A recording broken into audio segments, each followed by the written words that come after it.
திருமண தோஷம் என்பது ஒவ்வொருவருடைய சுய ஜாதகத்தில் கிரக நிலைகளை பொறுத்து அது கூடவோ குறைவோ அல்லது காலங்களில் தசா புத்தி மாறும் பொழுது அந்த தோஷங்கள் நிவர்த்தியாகக்கூடியதாகவும் இருக்கலாம். பொதுவாக எங்களுக்கு லக்னத்தில் கேது இருக்குது, லக்னத்தில் ராகு இருக்குது, 7ஆம் இடத்துல ராகு இருக்குது, கேது இருக்குது, செவ்வாய் இருக்குது. இந்த மாதிரி எல்லா சூழல் அமையில் திருமண தோஷம், கலஸ்தர தோஷம், திருமண வாழ்க்கை பாதிக்கப்படும், திருமணத்துக்கு பிறகு பிரிஞ்சுக்குவாங்க அப்படிங்கலாம் சொல்கிறது பொதுப்படையான ஒரு கருத்து தான். ஆனால் அதை தீர ஆய்ந்து அதுக்குள்ளே இருக்கக்கூடிய நுணுக்கமான சில விஷயங்களிலிருந்து தீர்வு இருக்கக்கூடிய ஒரு பார்வையில் நம்ம பார்த்தா தான் நிச்சயமாக உண்மையிலையுமே இவங்களுக்கு திருமண தோஷம் இருக்குதா, திருமண தோஷம் இருந்தால் அது என்னென்ன பண்ணும், அதற்கு நாம் எப்படி ரியாக்ட் பண்ணணும், அது எப்படி நம்மளுடைய வாழ்வியலில் நம்மளுடைய வாழ்க்கை நடைமுறையில் வாழ்ந்து அதை எப்படி சரி பண்ணணும் அப்படிங்கிறதெல்லாம் அவரவர்களுடைய சுய ஜாதகத்திலிருந்து அதையெல்லாம் எடுத்து அந்த கிரக நிலைகள், சாரங்கள், எந்த நட்சத்திர காலில் என்ன கிரகம் இருக்குது, எதனுடைய பார்வையில் அதனோட தொடர்பு இருக்குது, என்ன பாவகத்தில் அது இருக்கிறது என்பதையெல்லாம் நம் கருத்து ஆய்ந்து எடுக்கும் பொழுது அதற்கான தீர்வு நிச்சயமாக உள்ளே இருக்கிறது. இது திருமணத்துக்கு மட்டும் கிடையாதுங்க. படிப்பு, வேலை, தொழில், வியாபாரம், வீடு கட்டுறது, நிலம் வாங்கிறது, வண்டி வாகனம் எல்லாத்துலேயுமே ஒரு கிரகத்தினுடைய சாரங்களும் அதனுடைய விஷயங்களும் அதனுடைய சார்பு தன்மைகளும் தான் நம்மளை இயக்கிட்டு இருக்குங்கிறத நம்ம உணர்ந்து கொள்ள வேண்டும். மனிதனுடைய எண்ணங்களிலிருந்தும் அது நடக்கிறது. அப்போ ஒவ்வொரு மனிதனுக்கும் ஒவ்வொரு எண்ணங்களை கொடுக்கக்கூடியது என்னவாக இருக்குன்னா 9 நவகிரகங்களுடைய சூழல்களும் அதில் இருக்கக்கூடிய நகர்வுகளும் தான் நம்மளுடைய மனநிலையில் பெருமளவு ஏற்றத்தாழ்வுகளையும் நல்லது கெட்டது எல்லாத்தையும் தீர்மானிக்கக்கூடிய எண்ண அலைகளை உருவாக்குகிறது. அப்போது ஒரு விஷயத்தை முன்னோர்கள் ஜோதிடத்தில் எதுக்கு இதை வகுத்து வச்சுருக்காங்க அப்படின்னா, உன்னுடைய வாழ்க்கை இப்படி தான், இதுதான் உனக்கு விதி அப்படின்னால ஒன்றும் கிடையாது. அதற்கான தீர்வு அதுக்குள்ளே இருக்குது. அதுக்கான தீர்வை நோக்கியான நகர்வுகளுக்கு தான் அவர்கள் இதை முன்பே கூறியிருக்கிறார்கள். இந்த இடத்துல ஒரு குழி இருக்குது, இந்த இடத்துல கல் இருக்குது, இந்த இடத்துல முள் இருக்குது அப்படின்னு ஒரு குழந்தைக்கு ஒரு பெரியவர்கள் சொல்லி கொடுக்கக்கூடிய பாதையின் ஒரு சூட்சமம் தான் இந்த ஜோதிடம். அதனால் நம்ம ஒரு பாதையை மாற்று பாதையில் எடுத்து வைக்கணும், இல்லைன்னா அந்த பாதையை சரி பண்ணணும், இல்லைன்னா அதை தாண்டி போகணும். திருமண தோஷம் நம்மளுக்கு இருக்குங்க, சரிங்க. திருமண தோஷம் என்னென்ன பண்ணும்? புருஷன் பொண்டாட்டிக்குள்ளே சண்டை உருவாக்கும், சரிங்க. சண்டைக்கான காரணங்கள் இருந்து நம்ம முதல்ல வெளியே வரணும். அதான தீர்வு. சண்டை எப்படி ஆரம்பிக்கிறது? கருத்து வேறுபாடில். கருத்து வேறுபாடு எங்கே உருவாகிறது? பேச்சில் தான் முதல்ல உருவாகும். நீ சொல்கிறது எனக்கு புரியல, நீ சொல்கிறது எனக்கு பிடிக்கல, நான் சொல்கிறத நீ கேளு அப்படிங்கிற மாதிரியான அந்த பேச்சு அது வலுக்கும் பொழுது அது வாதமாக மாறி, அந்த வாதங்கள் பிறகு விதண்டாவாதமாக மாறி அதுவே பெரும் சண்டை சச்சரவுக்குள்ளே கொண்டு வந்துட்டு மொத்தமாகவே இவர்களுக்குள்ள ஒரு இணக்கமில்லாத ஒரு சூழலை உருவாக்கிவிடும். இந்த பேச்சுங்கிற இந்த கடுமையான விஷயத்தை எது கொடுக்குது அப்படின்னா 2ஆம் பாவம் தான் குடிக்குது. லக்னத்திலிருந்து அவர்களுடைய 2ஆம் இடம் தான் அது வாக்கு, தனம், குடும்பம். முதல்ல வாக்கு சுத்தமாக இருந்தால் தான் தனம், செல்வாக்கு சேரும், செல்வத்தை ஈட்ட முடியும். செல்வம் சேர்ந்தால்தான் அவர்களுடைய தேவை பூர்த்தியாகும். அப்பொழுது தான் அந்த குடும்பம் என்கிற அந்த ஒரு நிலையில் ஒரு அற்புதமான ஒரு நிம்மதி இருக்கும். பொருளாதாரம் இல்லாமல் யாரும் இங்கே வாழ முடியாதில்ல. அப்போ இதை தீர்மானிக்கிறது என்ன அப்படின்னா, பொருளாதாரம் உடனே வந்து விடாது. அதற்கு ஒரு தன்மையில் பேச்சு, குணம், மற்றவங்களை மதிக்கிறது, ஒருவருடைய பேச்சுக்கு நாம் மதிப்பு கொடுத்து பேசுகிறது, பதில் சொல்லக்கூடிய விஷயங்களில் அன்பும் கனிவும் கருணையும் அந்த மாதிரியான ஒரு கரிசனையும் இருக்கிறது. இதெல்லாம் சேர்ந்து தான் ஒரு விஷயத்தை ஒரு வியாபாரத்துக்கே அதுதான் முக்கியமாகப்படுகிறது. ஒரு கடையில் இருந்துட்டு யாராச்சும் ஏதாச்சும் இருக்குதான்னு கேட்டாங்களா, இருக்கு என்ன வேணும், எல்லாமே இருக்குது, உனக்கு என்ன வேணும் அப்படின்னு கேட்டால் அந்த இடத்துல வியாபாரம் நடக்குமா? அப்போ அந்த இடத்துல வாக்கு தான் முதல்ல நிற்கிது. அப்போ வாக்கு சரியாக இருக்கணும். ஒரு கடைக்கு வந்த உடனே வாங்க, என்னங்கண்ணா வேணும், என்ன பார்க்குறீங்க, என்ன வாங்க போகிறீங்க, இது வேணுங்க, இது வேணுங்க, இது என்ன விலை அப்படின்னா அவங்க கேட்குறதுக்கு மட்டும் நம்ம ஒரே வார்த்தையில் பதில் சொல்லக்கூடாது. இதுவும் இருக்குங்க, அது இருக்குங்க, அப்படி இருக்குங்க, இப்படி இருக்குங்க, புதுசாக ஒரு பொருள் வந்திருக்குங்க, அப்படி 4 வார்த்தை சேர்த்து அக்கறையாக கரிசனையாக சொல்லும் பொழுது அவர்களுக்கு அந்த பொருள் தன்மையும் அதன் தரமும் அதனுடைய விலையும் 3ஆம் பட்சமாகிவிடும். அதுக்கப்புறம் உங்கள் குணம்தான் முதல்ல நிற்கும். இந்த குணத்தை வைத்து தான் அந்த இடத்துல வியாபாரமே நடக்கும். நீங்கள் சும்மாவே ஒரு பொருளை கொடுத்துட்டு மதிப்பில்லாமல் அவர்களிடம் அவமரியாதை பேசி பாருங்க. இந்த எடுத்துகிட்டு போயா, சும்மா எடுத்துகிட்டு போ, எதுக்கு விலை கேட்டுருக்க, சும்மா எப்போ பார்த்தாலும் அது என்ன விலை, இது என்ன விலை, அதுக்கு கிடைக்குமா, இது கிடைக்குமா அப்படின்னலாம் நம்ம பேசினோம்னா நிச்சயமாக நீங்கள் நம்ம கொடுக்கக்கூடிய பொருள்களை சும்மா கொடுத்தாலும் கூட தூக்கி எறிஞ்சிட்டு போயிடுவாங்க. அதுக்கப்புறம் அந்த வியாபாரம் அந்த இடத்துல நிலைத்தன்மை இல்லாமல் போயிடும். அப்போ வருமானம் வராது. இதுதான் ஒரு பணியிடத்துலேயும் மேலதிகாரிகளிடம், உடன் பணிபுரிபவர்களிடம், வியாபாரத்துக்கு வெளியூர் போகிற இடத்துல இது மாதிரியான விஷயங்களை நாம் தவிர்த்து விட வேண்டும். அப்போ குடும்பத்தில் இதுதான்.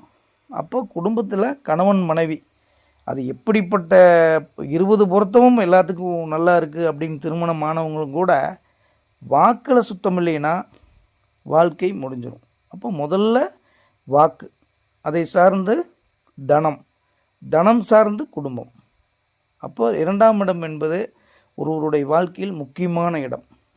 அப்போ தூண்டுதல் மறைமுகமாக சனி பண்ணுவதும், சனி செய்யக்கூடிய அந்த தூண்டுதலுக்கு ராகு தலையசைப்பதும், ராகுவுடைய தலையசைப்பை கேட்டு ராகுவுடைய கைப்பாகவியாக செவ்வாய் மாறிவிட்டால் உடல் இரத்த ஓட்டம் என்பது எப்பொழுதுமே ஹை பிபிலேயே இருப்பாங்க. அப்போ உங்களுடைய உடல்நிலையில் சமச்சீரான இரத்த ஓட்டம் இருந்தால் மட்டும்தான் ஒரு பேச்சில், நடவடிக்கையில், யோசிக்கிறதுல எல்லாத்துலேயுமே நிதானம் இருக்கும். சமச்சீர் இல்லாத ஒரு ரத்த ஓட்டம் ஓடிக்கிட்டே இருந்துச்சுன்னா அந்த பக்கம் இந்த பக்கம் அப்படி இப்படி அப் அண்ட் டவுன்ஸ் உங்களுக்கு ரத்தம் தாறுமாறாக பாஞ்சிட்டு இருந்தால் என்ன ஆகுங்க? குழப்ப நிலையிலேயே இருப்பீங்க. மற்றவங்கள மேல் எப்பொழுது குறை சொல்லுபவர்களாக இருப்பீங்க. அப்போ என்ன ஆகும்? எதிர்மறையான எண்ணங்கள் தான் உள்ளே ஓடிக்கிட்டே இருக்கும். அப்போ யாராவது பார்த்தாலும் கூட என்ன பார்க்குற, எதுக்கு என்னை பார்க்குற அப்படின்னு சண்டைக்கு போவாங்க. யாராவது ஒரு வார்த்தை சார் கொஞ்சம் தள்ளிக்கிங்க அப்படின்னா, ஏன் என்னை தள்ள சொல்கிற, நீ தள்ளி போக மாட்டியா? இந்த மாதிரியான ஆட்கள் எல்லாமே இப்படிப்பட்டவர்களாக தான் இருப்பாங்க. அப்போ இதுதான் குடும்பத்துலேயும் நடக்குது. அப்போ பொண்டாட்டி ஒரு விஷயத்தை கேள்வி கேட்டாங்கன்னா அது ஏன் கேட்குறாங்க, அக்கறையில் தான் கேட்குறாங்க, அதுக்கு நம்ம பதில் சொல்லணும் அப்படிங்கிற அந்த நடுநிலைத்தன்மையுள்ள அறிவு சார்ந்து அதை பகுத்தைந்து அதுக்குள்ளே இருக்கக்கூடிய உண்மை நிலை இருந்து அதுக்கு பதில் சொல்லணும். என்னை நீ கேள்வி கேட்குற, நான் யார் தெரியுமா, நான் சம்பாரித்து தான் நீங்களாம் சாப்பிட்ற, நான் சம்பாதிக்கலைன்னா அப்புறம்லாம் நீங்களாம் தெருவில் தான் நிற்பீங்க, இப்படியெல்லாம் பேசுகிற குடும்பத் தலைவர்கள் நிறைய இருக்காங்க. அந்த மாதிரி பேசக்கூடியவர்களுடைய நிலை என்னாகும்? குடும்பத்தில் இவர்களோட உடம்புல ரத்தம் சூடாக இருக்கும் வரைக்கும் பேசுவாங்க, ஓடும் வரைக்கும் பேசுவாங்க, வருமானம் வர வரைக்கும் பேசுவாங்க. ஒரு கட்டத்தில் அதெல்லாம் அடங்குமில்ல, முடங்கி வீட்டில் உட்காரக்கூடிய சூழல் வருமில்ல. அந்த நேரத்தில் இவர்களால் பாதிக்கப்பட்ட மனைவியும் குழந்தைகளும் எதிரிடையாக எதிர்ப்பதமாக செயல்படுவாங்க. வாங்கியதற்கு பல மடங்கு திருப்பி கொடுப்பாங்க. ஏன்னா ஆட்டு மந்த மாதிரி அடிமைகள் மாதிரி குழந்தைகள் நடத்துவாங்க, மனைவியை கண்டபடி திட்டுவாங்க. இப்போ குழந்தைகளும் சரி மனைவியும் சரி எப்படா இருந்தால் வீட்டை விட்டு போவான் அப்படிங்கிற மனநிலையிலே இருப்பாங்க. இப்படிப்பட்டவர்கள் இருக்கக்கூடிய நிலைமையில் தான் திருமண வாழ்க்கை பாதிக்கப்படுகிறது. இதை வச்சு தான் திருமண தோஷங்கிறாங்க. திருமண தோஷங்கிறது தனியாக அங்கிருந்தோ வர்றதெல்லாம் கிடையாது. இதே நிலை பெண்களுக்கு இருந்தாலும் கோபத்தோடு பேசுகிறது, ஆத்திரத்தோடு பேசுகிறது, ஆணவத்தோடு பேசுகிறது, கணவனை அடிமை மாதிரி வைக்கிறது, அந்த ஆள் கிடக்கிறான் அப்படின்னு குழந்தைகள்கிட்ட சொல்கிறது. இதில் கணவனை விட ஒரு படி மேலே மனைவி சம்பாரிச்சிட்டாங்கன்னா அது அவ்வளோதாங்க, அந்த ஆள் கொத்தடிமை தான். இதெல்லாம் எங்கே நடக்கிறது அப்படின்னா பேச்சில் தான் நடக்குது. இந்த பேச்சை தூண்டக்கூடிய, உணர்ச்சியை தூண்டக்கூடிய, எதிர்மறை எண்ணங்களை தூண்டக்கூடிய இந்த கிரக அமைப்பில் தான் பிரச்சனைன்னு சொல்கிறாங்க. அப்போ இந்த கிரக அமைப்பில் இருக்கக்கூடிய பிரச்சனையை நம்ம சால்வ் பண்ணலாமா பண்ணக்கூடாதா? அதுக்குத்தான வழிமுறைகள் இருக்குது, தெய்வ அனுகிரகங்கள் இருக்குது, தெய்வத்தை நாடுவது, யோகம், தியானம், ஞானம், அது மாதிரியான ஆன்மீகத்தில் இருக்கக்கூடிய அற்புதமான எல்லா விஷயங்களுமே இருக்குல்ல. அப்போ ஒரு 10 நிமிஷம் உட்காருங்க அமைதியாக, தெய்வத்தை வேண்டுங்க. முன்னாடி நின்று அப்படியே ஏன் நான் இப்படி இருக்கேன், ஏன் கோவப்படுறேன், ஏன் மற்றவங்களை இப்படி வலி வருத்தத்தோடைய துன்பப்படக்கூடிய வார்த்தைகளை நான் பேசுகிறேன், கொஞ்சம் கருணையோடு பேசி பாருங்களேன். உங்களுக்குள்ளேயே நீங்கள் கேள்வி எழுப்பி பாருங்களேன். நம்ம திட்டிடுறோம், அதுக்கு பிறகு நம்ம வருந்துறோம். அப்போ வருந்துறதோடு விடக்கூடாது, அடுத்ததும் நம்ம திட்டுறோம், அடுத்ததும் வருந்துறோம், இது தொடர்ந்து கொண்டே இருக்குல்ல. நம்ம வருந்துறோமா இல்லையா? இப்போ வருந்துகிற நேரத்தில் இனிமேல் இப்படி நடக்கக்கூடாது. அதுக்கு தீர்வு என்ன? அதுக்கு என்ன பண்ணணும்? காலையில் நேரமே எழுந்திரிச்சு ஒரு 5-5:30 எழுந்திரிச்சு நேராக போய் குளிச்சுட்டு, அல்லது ஒரு வாக்கிங், ஒரு 1 ஹவர் வாக்கிங் போயிட்டு வந்துட்டு குளிச்சுட்டு சூரியனை போய் நமஸ்காரம் பண்ணணும்.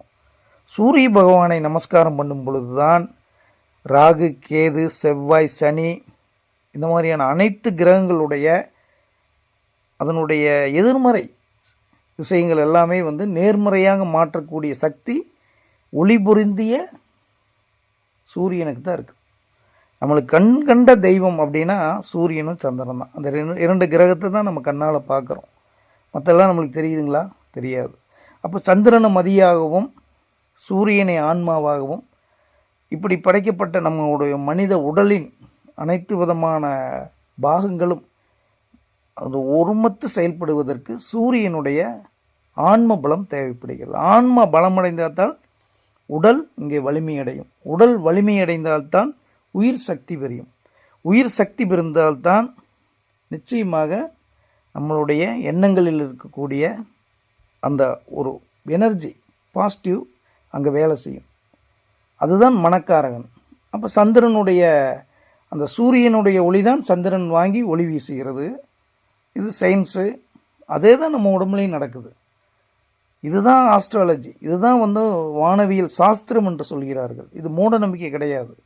இப்போ ஒவ்வொரு ஒளிக்கும் ஒவ்வொரு ஒளியினுடைய தன்மைக்கும் அதோட சூட்சுமத்திலும் சரி நேரடியாகவும் சரி நம்ம அனுபவிக்கக்கூடியதில் அதை நம்ம உணர்கிறோம். காலையில் 8 மணிக்கு சூரியனுடைய உணர்ச்சி நம்ம உடம்புல வேறு மாதிரி இருக்குது. உச்சி வெயில் வேறு மாதிரி நம்மளுடைய உடலில் ஒரு சூட்டை கொடுக்கிறது. அதே மாதிரி பகல் பொழுது முடிந்து மாலை நேரத்தில் ஒரு இதமான ஒரு சுகத்தை அந்த சூரிய வெளிச்சம் நம்ம உடம்பு படும் பொழுது ஏற்படுகிறது. இரவு நேரத்தில் சந்திரன் வந்து விடுகிறார். அமாவாசையில் காணாமல் போயிடுறாரு. மறுபடியும் மெல்ல மெல்ல வளர்ந்து வருகிறார். இதெல்லாம் எப்படி நடக்குது அப்படின்னா இது ஒரு சுழற்சி. இந்த சுழற்சியில் நடக்கக்கூடிய இந்த சம்பவங்களில் எந்த நேரத்தில் எந்த சூழலில் நாம் பிறக்கிறோமோ அதுதான் இந்த ஒளியினுடைய தன்மையில் நம்மளுடைய ஆன்மாவில் நம்மளோட உடலில் உயிரில் நம்மளுடைய எண்ணங்களில் மனதில் அது பதிந்து நம்மளுடைய விதியாக வெளிப்படுகிறது. இதுதான் நம்மளுடைய பிறப்பின் ரகசியம். அதனால் எல்லாம் மாற்றக்கூடியது தான் எண்ணங்களில் தான் இருக்கிறது. நமக்கு இந்த பிரச்சனை இருக்குன்னா நம்ம தாங்க சரி பண்ணணும். அதை தெரிஞ்சுக்கக்கூடிய விஷயங்களை அதுக்கான பாதைகளை நம்மளுக்கு காட்டுவது தான் குருவின் பெரும் அருள். அந்த குரு அப்படிங்கிற அந்த தன்மை தான் ஜோதிடர்கள், ஞானிகள், சித்தர்கள், நமக்கு வழிகாட்டக்கூடிய ஆன்றோர் சான்றோர்கள். அதனுடைய பாதையில் நாம் செல்லும் பொழுது தெய்வத்தினுடைய அனுகிரகத்தை நாம் முழுமையாக அடைகிறோம். அதனால் குருவருள் இல்லாமல் திருவருளை அடைய முடியாதுன்னு முன்னோர்கள் சொல்லியிருக்காங்க. அதனால் ஜோதிட சாஸ்திர சம்பிரதாயங்களின் உண்மை நிலை தன்மை அறிந்து உங்களுடைய வாழ்க்கையில் என்ன குறை நிறை இருக்கிறதோ வாழக்கூடிய வாழ்க்கையில் பேசக்கூடிய பேச்சில் செயலில் எல்லாமே நல்லா இருக்கணும்னு நினைக்கக்கூடிய தன்மையில் நீங்கள் அடுத்தடுத்து எடுக்கக்கூடிய முடிவுகள் நிச்சயமாக உங்கள் குடும்பத்தில் அமைதியை கொடுக்கும். திருமண தோஷத்திற்கு மிகச்சிறந்த பரிகாரமே விநாயகப் பெருமானும் ஆஞ்சநேயரும் தான். அனுதினமும் விநாயகரை வழிபடுங்கள். குறிப்பாக சனிக்கிழமை தோறும் ஆஞ்சநேயருக்கு வெற்றிலை மாலை சாற்றி வழிபட்டால் அனைத்து விதமான திருமண தோஷங்களையும் தகர்த்தெறியக்கூடிய அற்புதத்தை கொடுக்கக்கூடியவர் ஆஞ்சநேயர், சஞ்சீவினி. அதனால் எல்லா விஷயங்களும் அவரிடம் நடக்கும். விநாயகப் பெருமான் ஞானத்தை கொடுப்பவர். கோபம், தாபம், விரோதம், குரோதம், காமம் அனைத்தையும் எதை எங்கெங்கே தூக்கி வெளியே போடணுமோ அதெல்லாம் தூக்கி போட்டு தூய்மையான மனசையும் நிலையுள்ள ஒரு எண்ணங்களையும் கொடுத்து அமைதியான வாழ்க்கையை ஞானத்துடன் புகட்டக்கூடியவர் ஞானகாரகன் விநாயகப் பெருமான். கெட்டியாக பிடித்து கொள்ளுங்கள். நல்லது நடக்கும். தை மாச அணியே துணை. குருவே சரணம். வாழ்க வளமுடன்.